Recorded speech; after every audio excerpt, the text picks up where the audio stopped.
बेंगलुरु के मर्थाहली एरिया में एक लड़का लड़की एक गेट से बाहर निकलते हुए नजर आते हैं। ये लड़का लड़की प्रोबेबली एक कपल नजर आ रहे थे, लेकिन एक कहानी इसी घर के दूसरी तरफ भी लिखी जा रही थी। एक खिड़की से इसी घर का एक मेंबर जिनका नाम सोम सुंदर, उम्र 55 साल के आसपास की, वो इस खिड़की से बहुत ही ज्यादा मुशक्कत से इस घर के बाहर निकलते हैं। बाहर निकलते ही कुछ लोगों की नजर उन पे पड़ती है तो पता चलता है जो सोमा सुंदर हैं उनके शरीर पे लगभग 10 से 12 चाकुओं से वार किए गए थे और उनकी हालत बहुत ही ज्यादा नाजुक थी, जिसके चलते ये आसपास के लोग सोमा सुंदर को हॉस्पिटल तक पहुंचाते हैं। लेकिन अनफॉर्चुनेटली सोमा सुंदर की हॉस्पिटल पहुंचते ही मौत हो जाती है इन्हीं चोटों की वजह से। लेकिन इससे पहले सोमा सुंदर ने आसपास के लोगों को एक सच बताया था और ये सच बहुत ही ज्यादा परेशान कर देने वाला था। आज का इंसिडेंट अगर आप देख रहे हैं तो ध्यान रखें, ये इंसिडेंट अपनी फैमिलीज को जरूर दिखाएं, स्पेशली अपने माता पिता को, ताकि इस तरह के इंसिडेंट से आने वाले टाइम में कोई भी फैमिली परेशान ना हो। 22 जून की रात मर्थाहली एरिया के पास के ही एक हॉस्पिटल में लोगों को पता चल चुका था कि सोम सुंदर की जान जा चुकी है, लेकिन मरने वाले शख्स वो अकेले नहीं थे।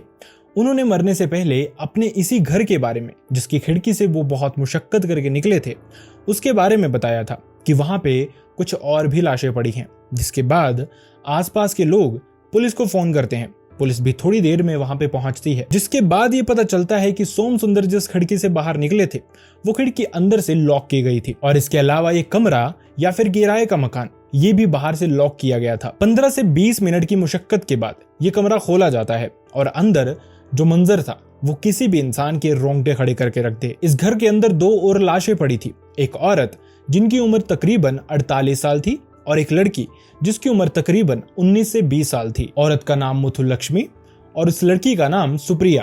असल में सोमा सुंदर की ये पत्नी थी मुथुलक्ष्मी और उनकी बेटी थी सुप्रिया।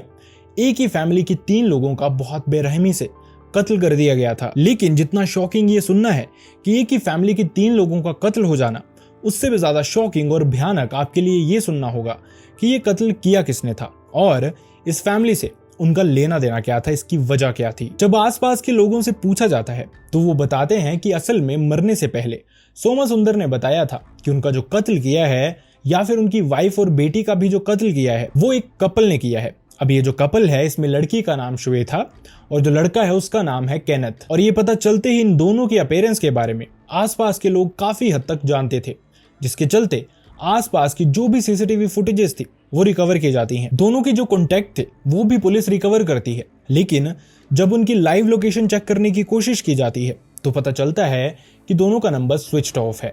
खैर, इसके बाद पुलिस धीरे धीरे ट्रेल बनाना शुरू करती है। सबसे पहले ये चेक किया जाता है कि इनकी सीसीटीवी फुटेजेस में अपीयरेंस कहां पे नजर आ रही है। इसके बाद पुलिस ये भी देखती है कि कौन कौन से आसपास के टोल प्लाजा हैं, क्योंकि इनको ज्यादातर कैमरास में स्कूटी या फिर बाइक पे देखा गया था। अब टोल प्लाजा के थ्रू पता चलता है कि कहां पे उनके पैसे डिडक्ट हुए हैं, उन्होंने पे किया है और ये वाले स्कूटी का नंबर कहां से गुजरा है। पुलिस हर वो कोशिश कर रही थी इन दोनों को पकड़ने की, लेकिन कहीं ना कहीं से ये दोनों बच के निकल जा रहे थे। इसी के चलते Bengaluru police 6 special teams deploy करती है इस केस को सॉल्व करने के लिए। ये जो टीम्स डिप्लॉय की गई थी ये थी कर्नाटका में, तमिलनाडु में और पुडुचेरी में। इन दोनों की सीसीटीवी फुटेजेस, टोल प्लाजा की लोकेशंस और साथ ही पुलिस के जो लोकल इन्फॉर्मर्स थे उनके थ्रू पता चलता है कि ये दोनों पुडुचेरी में है। जिसके बाद 24 जून की शाम के समय श्वेता को सबसे पहले पुलिस अरेस्ट करती है। श्वेता को एक लोकल रेलवे स्टेशन से अरेस्ट किया गया था और इसके एक दिन के बाद ही जो केनेथ था उसको भी अरेस्ट कर लिया जाता है। वो एक लोकल बार में शराब पी रहा था और वहां पे पुलिस पहुंचती है, लेकिन केनेथ उनसे भी लड़ने की कोशिश करता है, लेकिन समहाउ उसको पुलिस अरेस्ट कर लेती है। जिसके बाद दोनों को पुलिस स्टेशन पहुंचाया जाता है और सारी कहानी खुल के सामने आने वाली थी, जो किसी भी इंसान के, किसी भी फैमिली मेंबर के रोंगटे खड़े करके रख दे। अब यहाँ पे किस तरह से इन्होंने पुलिस को भटकाने की कोशिश की वो मैं आपको बताऊं, इससे पहले मैं आपको ये बताना चाहूंगा कि श्वेता और केनेथ का इन तीनों लोगों से जिनका कत्ल उन्होंने किया था उनसे आखिरकार क्या लेना देना था। वीडियो में आगे बढ़ने से पहले एक खास बात, आपको पता होगा कि दुनिया की जितनी भी बड़ी स्टोरीज हैं टाइम के साथ उनका एक डिफरेंट ही पर्सपेक्टिव सामने आता है और वैसा ही पॉकेट ब्रोकर के साथ भी हुआ है, जो कि काफी चेंज हो गया है। रिसेंटली इसका डिजाइन और इंटरफेस काफी अपडेट हुआ है, जिसकी वजह से अब इसको यूज करना काफी स्मूथ और प्रीमियम फील होता है। अब पॉकेट ब्रोकर पर 19 मिलियन से ज्यादा रजिस्टर्ड यूजर्स हैं और इसके अलावा हर महीने $750 मिलियन से ज्यादा ट्रेडिंग वॉल्यूम प्रोसेस होता है। इतने बड़े नंबर देख के प्लेटफॉर्म पे ट्रस्ट और कॉन्फिडेंस दोनों ही बिल्ड होते हैं। और सबसे अच्छी बात, आपको अपने असली पैसे से सीधा ट्रेड करने की जरूरत नहीं है, बल्कि यहाँ पे आपको एक डेमो अकाउंट मिलता है जहां पे आपको $50,000 वर्चुअल कैश मिलता है, जिसकी वजह से आप बिना रिस्क लिए यहाँ पे प्रैक्टिस कर सकते हो और प्लेटफॉर्म को काफी अच्छे से समझ सकते हो। आज एक चैलेंज लेते हैं, अगर इस डेमो अकाउंट में मैं $5,000 का प्रॉफिट बना लेता हूं तो अगली वीडियो में हम लाइव कैश को डिपॉजिट करेंगे और उससे आपके सामने लाइव ट्रेडिंग करेंगे। देखो, पहला ट्रेड ओपन कर दिया और ये आपके सामने ये रहा प्रॉफिट 1,000 आ गया, बस 4,000 और अब एक और अब वो ट्रेड ओपन करते हैं एंड यस, फिर से प्रॉफिट और फाइनली चैलेंज कंप्लीट। 5,000 से भी ज्यादा का प्रॉफिट हो गया। और सबसे खास बात, 0% विड्रॉल फीस, मतलब जो भी आप अमाउंट जीतोगे वो सारा का सारा आपके बैंक अकाउंट में आएगा बिना किसी विड्रॉल फीस के। और सबसे खास बात, इसमें डिपॉजिट करना भी बहुत ही ज्यादा आसान है। तुम यूपीआई, फोन पे, गूगल पे, बैंक कार्ड और क्रिप्टो जैसे मल्टीपल पेमेंट मेथड से इंस्टेंटली डिपॉजिट कर सकते हो। तो अगर तुम भी पॉकेट ब्रोकर ट्राई करना चाहते हो तो डिस्क्रिप्शन में दिए गए लिंक से रजिस्टर करो और उसमें प्रोमो कोड VKHR यूज करो। इस प्रोमो कोड के साथ तुम्हें तुम्हारे फर्स्ट डिपॉजिट पे 100% बोनस मिलेगा, यानी कि ट्रेडिंग करने के लिए अब तुम्हारे पास डबल बैलेंस होगा। अब बढ़ते हैं इंसिडेंट की तरफ। ये जो श्वेता थी, ये सोमा सुंदर और मुथु लक्ष्मी की बेटी थी और सुप्रिया की सगी बहन थी। उसने पुलिस को एक्सप्लेन करना शुरू किया कि बहुत साल पहले उनकी फैमिली तमिलनाडु में रहती थी, लेकिन कुछ ही साल हुए थे, इनफैक्ट 1 से 1.5 डेकेड पहले ही श्वेता की जो फैमिली थी वो बेंगलुरु के मर्थाहल्ली एरिया में शिफ्ट हो गई थी, क्योंकि उसके पिता की एक गवर्नमेंट जॉब वहां पे लगी थी। सोमा सुंदर की BWSSB में असिस्टेंट एग्जीक्यूटिव की जॉब लगी थी। BWSSB यानी कि Bangalore water supply and sewage board. अब यहाँ पे जिस तरह से श्वेता ने आगे की कहानी बताई, मैं आपको उसी तरह से चीजें बताने वाला हूँ। श्वेता ने पुलिस को एक्सप्लेन करना शुरू किया कि जब से वो वहां पे शिफ्ट हुए थे, जब से श्वेता ने अपने होश संभाले थे और जब से वो बड़ी हो रही थी, उसकी बस एक ही कंप्लेंट रहती थी। यूं तो उसके पेरेंट्स फाइनेंशियली काफी रिच थे, उसको अच्छे स्कूल में भी पढ़ा रहे थे, लेकिन श्वेता को उसकी माँ कभी भी फ्रीडम नहीं देती थी। मतलब उसने बताया कि अगर वो कुछ भी करना चाहे तो उसकी माँ हमेशा उसको ना ही कहती थी, चाहे उसका मन किसी भी चीज में हो। और दूसरी तरफ उसको अपनी माँ से वो प्यार भी नहीं मिला जो एक बेटी को अपनी माँ से मिलना चाहिए। खैर, इसके बाद भी वक्त बीतता जाता है। वक्त बीतने के साथ कुछ ही सालों में श्वेता एक सॉफ्टवेयर इंजीनियर बन जाती है, जिसके बाद वो फैमिली से अलग रहना शुरू कर देती है। अब फैमिली को इससे कोई प्रॉब्लम नहीं थी, क्योंकि वो समझ गए थे कि श्वेता अब नौकरी कर रही है और उसका डेली अप डाउन कर पाना नेक्स्ट टू इम्पॉसिबल है। और दूसरी तरफ श्वेता की माँ ने तो उसको वो प्यार कभी भी जिंदगी में नहीं मिला था जो अब उसको मिलने लगा था। उसका एक फ्रेंड बना था जिसका नाम था केनेथ। केनेथ खुद भी इंजीनियर ग्रेजुएट था और इसी के चलते दोनों की बातें होनी शुरू होती हैं, दोनों रिलेशनशिप में आते हैं और दोनों लिव इन में रहना शुरू कर देते हैं। अब यहाँ से आगे की कहानी कुछ इस तरह से थी कि ये दोनों लिव इन में रह रहे थे, लेकिन श्वेता के घर पे इसके बारे में कुछ भी पता नहीं था। वक्त और बीतता जाता है, लेकिन दूसरी तरफ जो केनेथ था वो बहुत खर्चीले स्वभाव का था और वो श्वेता को उस तरह से प्यार भी नहीं करता था जिस तरह से श्वेता उससे प्यार किया करती थी। और धीरे धीरे केनेथ को ये भी पता चलना शुरू हो गया था कि वो श्वेता को मैनिपुलेट कर सकता है, फिजिकली भी, मेंटली भी और सबसे बड़ी बात फाइनेंशियली भी। इसी के चलते वो श्वेता को बताना शुरू करता है कि उसके बहुत खर्चे हैं, उस पे बहुत ज्यादा कर्जा है और वो अकेला चुका नहीं पा रहा। श्वेता से वो हेल्प मांगता है। अब श्वेता, जिसको कभी भी जिंदगी में इतना प्यार नहीं मिला था, केनेथ से उसको वो प्यार मिलना शुरू हुआ था। इसी के चलते वो उसके झांसे में आ जाती है और चुपके से वो अपनी फैमिली के डॉक्यूमेंट्स कलेक्ट करना शुरू कर देती है बिना अपनी फैमिली को पता लगाए। और इसके बाद वो बैंक में जाती है, बातचीत करती है और 30 लाख का लोन अपनी फैमिली के नाम पे लेती है, लेकिन फैमिली को इसके बारे में कुछ भी पता नहीं था। अब ये किस तरह से श्वेता ने किया था ये समझ पाना नेक्स्ट टू इम्पॉसिबल है, क्योंकि इस तरह का कोई भी लोन देने से पहले बैंक उन लोगों से जरूर मिलता है जिनके डॉक्यूमेंट्स पे ये लोन लिया गया होता है। लेकिन इस केस में ऐसा कुछ भी नहीं था, बैंक ने ये लोन श्वेता को दे दिया था। लेकिन इसके बाद श्वेता की सैलरी इतनी ज्यादा नहीं थी, केनेथ दूसरी तरफ काम करता नहीं था, सिर्फ उसको पैसे उड़ाने का शौक था। इसी के चलते वो जो उसकी इंस्टॉलमेंट्स थी श्वेता भर नहीं पाती है और जब बैंक को दिखना शुरू होता है तो बैंक उसी एड्रेस पे नोटिस भेजना शुरू करता है जो डॉक्यूमेंटेशन उनको दी गई थी। और इसके बाद श्वेता के पेरेंट्स को पता चलता है कि उनकी बेटी ने असल में 30 लाख का लोन लिया है। अब इसके बाद वो श्वेता को अपने पास बुलाते हैं, उसको डांटते हैं और उससे पूछना शुरू करते हैं कि आखिरकार उसने इतने पैसे लिए क्यों। तब वो अपने पेरेंट्स को सब कुछ एक्सप्लेन करती है कि वो असल में अपने बॉयफ्रेंड के साथ रहती है, उन दोनों का खर्चा होता है और इसी के चलते उन्होंने ये लोन लिया है।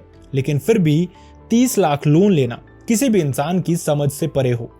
अब यहाँ पे एक और एंगल सामने आया था कि केनेथ, जिसको श्वेता बहुत ही ज्यादा प्यार करती थी, वो श्वेता से उतना प्यार नहीं करता था या फिर उस तरह से लॉयल भी नहीं था, क्योंकि थोड़े ही समय के बाद श्वेता को यह पता लगना शुरू हुआ था कि जो केनेथ है उसकी एक और गर्लफ्रेंड है और वो भी एक रेंटेड अपार्टमेंट में ही रहती है। केनेथ वहां पे कभी कभार जाता है और उस अपार्टमेंट का जो रेंट है वो भी केनेथ ही भरता है।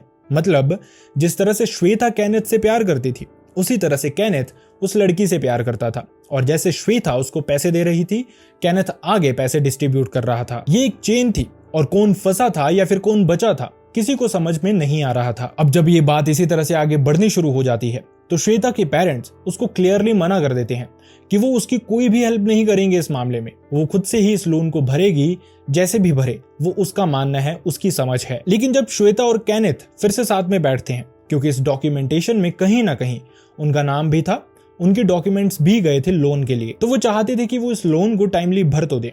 इसी के चलते जब उनके पास और कोई रिसोर्स नहीं था तो श्वेता अपनी फैमिली से बात करना शुरू करती है। वो अपनी माँ को मैनिपुलेट करना शुरू करती है कि उसको वो कुछ पैसे दे दे लोन भरने के लिए, या फिर कुछ प्रॉपर्टी का हिस्सा श्वेता के नाम कर दिया जाए जिससे वो ये लोन भर सके। लेकिन श्वेता के पिता सोमा सुंदर इस बात पे बिल्कुल मना कर देते हैं। और दूसरी तरफ श्वेता को जो बात पता चली थी केनेथ के बारे में कि उसकी एक और गर्लफ्रेंड है, उस बात को भी उसने इग्नोर कर दिया था। इस तरह से प्यार में थी वो केनेथ के साथ। खैर, अब वक्त बीतता जाता है, ये नोटिस बैंक के बार बार आने शुरू हो जाते हैं, वो डिफॉल्टर्स की कैटेगरी में आना शुरू हो जाते हैं। तो इसके बाद केनेथ एक बहुत बड़ा प्लान बनाता है और इसमें वो श्वेता को अपना हिस्सा बना लेता है, क्योंकि श्वेता के अकॉर्डिंग जो उसकी माँ थी वो उसको हमेशा रोकती रहती थी हर चीज से, कभी भी उसको उतना प्यार नहीं दिया था जो एक माँ के द्वारा उसको मिलना चाहिए। और वही अब यहाँ पे भी इन दोनों को परेशान कर रही थी श्वेता के अकॉर्डिंग कि बार बार उनको ये बोल रही थी कि इस लोन को भरो, जैसे मर्जी भरो, और इसी के चलते वो अक्सर उनके अपार्टमेंट में आ भी जाती थी, उनके साथ रहती भी थी और इस समय बहुत सारी लड़ाई झगड़े हुआ करते थे। अब जब इस तरह से चीजें टॉक्सिक होती जा रही थी तो कहीं ना कहीं जो केनेथ था वो प्लान कर लेता है कि वो श्वेता की माँ को अपने रास्ते से हटा दे, और इसके लिए वो फर्दर प्लानिंग भी कर चुका था, बस श्वेता का साथ उसको चाहिए था। एक दिन श्वेता जब टीवी देख रही थी अपने अपार्टमेंट में, केनेथ उसके पास आता है, उसको मैनिपुलेट करता है और ये प्लान बताता है कि वो चाहता है वो उसकी माँ को रास्ते से हटा दें। लेकिन दूसरी तरफ श्वेता, जिसको इस बात को डिनाई करना चाहिए था, केनेथ को डांटना चाहिए था, वो उसके साथ अग्री हो जाती है। वो कहती है कि मैं बहुत पहले से ही अपनी माँ से परेशान हूँ और मैं भी चाहती थी उनसे किसी भी तरह से छुटकारा पाना, और इस प्लान में मैं तुम्हारा साथ दूंगी। तो जैसा मैंने आपको बताया, अक्सर ऐसा होता रहता था कि जो श्वेता की माँ थी वो इनके अपार्टमेंट में आती रहती थी, उनके साथ रहती थी, और इसी तरह का ये 22 जून का भी दिन था। इन्होंने सारा प्लान कर लिया था। किस तरह से प्लान किया था और कितनी गहराई से किया था ये मैं आगे आपको एक्सप्लेन करता चलता हूँ। असल में इनका जो प्लान था, श्वेता की माँ जो अकेली रात के समय उनके अपार्टमेंट में थी, श्वेता के पिता और बहन के बारे में उनको कोई पता नहीं था कि वो आने वाले हैं या अपने ही घर पे रुकेंगे या क्या चलेगा। लेकिन वो ये जरूर जानते थे कि जो मुथु लक्ष्मी उनके वहां पे आई हुई है उसका खेल आज खत्म करना है। इसी के चलते रात के लगभग 8 साढ़े 8 बजे के अराउंड, जब वो बेडरूम के बाहर के ही सोफे पे रेस्ट कर रही थी, लेटी हुई थी, अचानक से केनेथ पीछे से आता है, उनपे लगातार वार करना शुरू कर देता है और उनके शरीर पे 40 से ज्यादा वार करता है, जिसकी वजह से उनकी मौत वहीं पे हो जाती है। अब प्लान इनका इस तरह से था कि केनेथ इस लाश को घसीटते हुए वॉशरूम में लेके जाता है, वहां पे इस लाश के टुकड़े करना शुरू कर देता है, और दूसरी तरफ श्वेता, जिसकी माँ की जान जा चुकी थी, उसके शरीर के टुकड़े हो रहे थे वॉशरूम में, वो बाहर सोफे पे ही बैठ के आराम से टीवी देख रही थी। उसको कोई भी डर नहीं था, कोई परेशानी नहीं थी या फिर कोई दुख भी नहीं था। प्लान उनका इस तरह से था कि उन्होंने एक बहुत बड़ा सूटकेस खरीद के रखा था और इसके लिए एक पास ही एक और अपार्टमेंट उन्होंने रेंट पे लिया था, वहां पे ये सारा सामान रखा हुआ था। प्लान इस तरह से था कि लाश को काटा जाएगा, इस सूटकेस में डाल के उसको डिस्पोज कर दिया जाएगा। लेकिन जब केनेथ ये सब कुछ कर रहा था, श्वेता आराम से बैठ के टीवी देख रही थी, उसी दौरान दरवाजे की डोरबेल बजती है। वो थोड़े से चौकन्ने हो जाते हैं क्योंकि इनके अपार्टमेंट में ऐसे कोई भी इंसान आता नहीं था। जब वो थोड़ी देर दरवाजा नहीं खोलते हैं तो पता चलता है कि बाहर कोई और नहीं बल्कि श्वेता के पिता सोमा सुंदर हैं और साथ ही उसकी बहन सुप्रिया है। अब जैसे ही ये उनको पता चलता है, बाहर से वो आवाज लगा रहे थे तो फटाफट से केनेथ वॉशरूम से निकलता है। दरवाजे के पीछे वही चाकू लेके खड़ा हो जाता है। श्वेता आराम से जाती है, दरवाजा खोलती है और जैसे ये दोनों अंदर आते हैं वो मुथुलक्ष्मी को ढूंढना शुरू करते हैं, लेकिन मुथुलक्ष्मी उनके आसपास थी ही नहीं। इतने में ही उनको खून के कुछ धब्बे दिखते हैं। इससे पहले वो रिएक्ट कर पाए, चीख पाए, चिल्ला पाए, जो केनेथ था वो सोमा सुंदर पे वार करना शुरू कर देता है। 10 से 12 चाकू उन पे वो मारता है, जिसके बाद वो अनकॉन्शियस होके फ्लोर पे गिर जाते हैं। वहीं दूसरी तरफ जो उनकी बेटी सुप्रिया थी वो कुछ रिएक्ट ही नहीं कर पा रही थी। उसको समझ ही नहीं आ रहा था कि आखिरकार ये हो क्या गया है। उसकी सगी बहन इस तरह से कैसे कर सकती है अपने ही पेरेंट्स के साथ।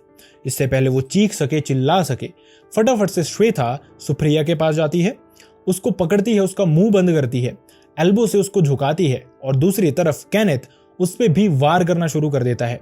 उसके गले पे चाकू मारता है, उसके पेट पे चाकू मारता है, जिसकी वजह से उसकी भी जान चली जाती है। अब इन दोनों को ये लग रहा था कि ये तीनों मर चुके हैं और उनको पैक करने के लिए वो दोनों दरवाजे को बंद करते हैं, दूसरे अपार्टमेंट में जाते हैं अपने ही, जहां पे पहुंचने के बाद वो सूटकेस निकालना शुरू करते हैं। लेकिन जैसे ही वो सूटकेस लेके उसी अपार्टमेंट में वापस पहुंचते हैं तो वो देखते हैं सब वहां पे पड़े हुए थे, लेकिन सोमा सुंदर वहां पे नहीं थे और सामने उनको एक खिड़की भी खुली नजर आ रही थी। वो समझ गए थे कि सोमा सुंदर यहाँ से भाग चुके हैं और उनको भी अब यहाँ से भागना चाहिए। वो इस खिड़की को लॉक लगाते हैं, इस दरवाजे को लॉक लगाते हैं और फटाफट से नीचे उतर जाते हैं। नीचे उतरने के बाद जब वो लोगों के हाव भाव देखते हैं तो वो समझ गए थे कि शायद किसी को अभी इस बारे में जानकारी नहीं है। पीछे वाली साइड कुछ लोग शायद जानते होंगे, जो कि सोमा सुंदर को हॉस्पिटल ऑलरेडी लेके जा चुके हैं। किसी को कहानी नहीं पता है।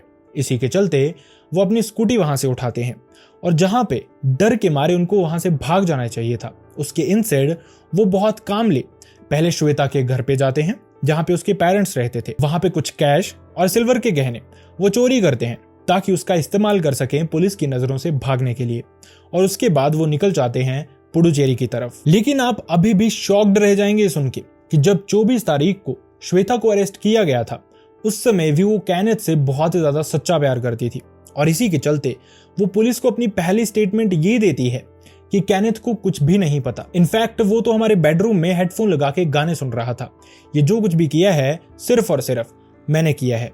लेकिन इसके बाद क्योंकि पुलिस जानती थी जो लोगों को सोमा सुंदर ने स्टेटमेंट दी थी उसमें उन्होंने केनेथ का नाम बार बार लिया था कि उसी ने उनको चाकू मारे हैं, और वैसे भी एक दुबली पतली लड़की कैसे 3 लोगों पे कंट्रोल कर सकती है, उनको मार सकती है, ये पुलिस के लिए समझ पाना नामुमकिन था। इसी के चलते श्वेता से पुलिस अपने तरीके से पूछताछ करती है, जिसके बाद वो थोड़े ही टाइम में सारी की सारी स्टेटमेंट पुलिस के सामने क्लियरली रखती है। और ये स्टेटमेंट वही थी जो थोड़ी देर पहले मैंने आपको बताई कि किस तरह से केनेथ ने ही ये सब कुछ किया और श्वेता उसके साथ इन सारे कामों में हिस्सेदार थी। यहाँ सबसे ज्यादा गलती तो श्वेता की ही थी, जो कि देख पा रही थी कि उसके पेरेंट्स, उसकी बहन की किस तरह से मौत हो रही है और वो उसमें भागीदारी दिखा रही थी। लेकिन अगर कहीं भी श्वेता की स्टेटमेंट हल्की सी भी सही है तो पेरेंट्स को भी ये समझना चाहिए कि हर बच्चे की भी एक फ्रीडम होती है। उसको बचपन से ही प्यार देना चाहिए, उसको समझना चाहिए, उसकी डिमांड्स को समझना चाहिए। जो नाजायज है उसको ना पूरा करे, लेकिन जो जायज है उसको पूरा करे, क्योंकि यही वो एज होती है और यही वो समय होता है जहाँ के ज्यादातर केसेस सामने आते हैं जहाँ कुछ बच्चे अपने पेरेंट्स के अगेंस्ट ही रिबेलियस हो जाते हैं। आई रियली होप आप सब अपना ध्यान रखेंगे। See you next time in the next video. Bye bye.